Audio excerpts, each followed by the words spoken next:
Hello guys! So today is December 2, Saturday. Namili tayo ng ating paninda kay wholesaler. So, dalawang tray po ng large na itlog. Tapos, 20, 30, 50 na chichirya po iyan. Kasi hindi tayo natuloy nung Huwebes. Pero, ayun. Malinis na yung ating chichirya. Charot! So, ayan yung ating chichiryahan. Hindi naman ubos na may isa pa. Tapos namili tayo ng ating frozen. So tingnan natin kung ano yung mga frozen na nabili natin. 2 kilo na longganisa. Tapos 2 kilong Adidas o chicken feet. Then 2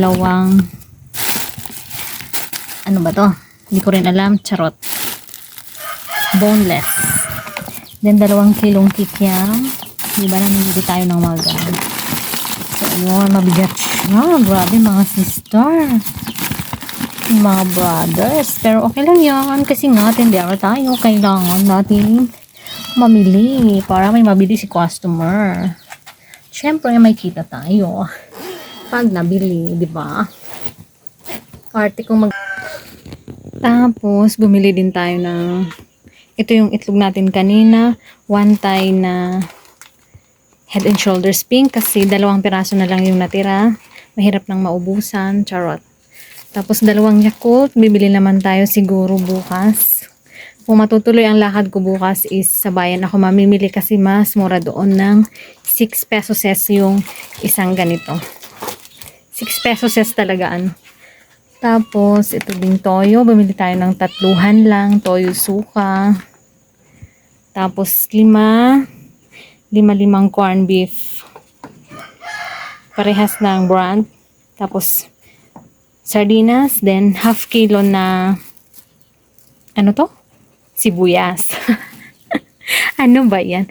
Tapos, ito pala is hindi natin binili, pero ito yung kapalit nung expire na Coke pa nung nakaraan. So, half lang yung napalitan kasi nireklamo din daw doon sa binilhan niya. Pero nag-half na lang kami. Pero okay na lang yun kasi at least na may half para hindi naman masyadong lugi. So, ito is binawasan ko na. Mas alam nyo guys, nag-iipon ako ng ganitong bote para sa recycle ko na taniman po ng bulaklak o kaya gulay kung pwedeng nagre-recycle po ako nito. So, ito na yung pinili kong ipalit ni wholesaler. Tapos, bumili din tayo ng 5 kilo na corn grits. Try natin mag kilo-kilo at mag-display dito kung may bibili. Thank you. Pag wala, edi pakain natin doon sa alaga nating chicken. Kasi mayroon ako mga nag-aalaga po ako ng mga manok. Native po na manok. So, diba? Hindi ko pa nabayaran pala ito. Wala sa listahan. Kasi ang nabayaran lang natin is 2,556. So, hindi nakasali itong 5 kilos na corn grits. Hindi na isali dito sa ating listahan. Pero sabihin na lang natin kay wholesaler kasi lugi din naman siya kasi mahal yung sibuyas. Mahal ngayon. Kaya half kilo lang. Nagtatanong kasi kaya kumuha pa rin ako ng sibuyas. So ayun lang guys yung mahigit 2,000. So, bali 2,800 yung nabayaran ko. Kasama ito. 2,700 pala. 2,700 mahigit.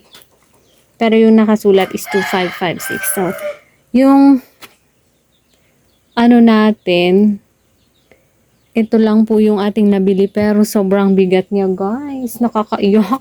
Charot.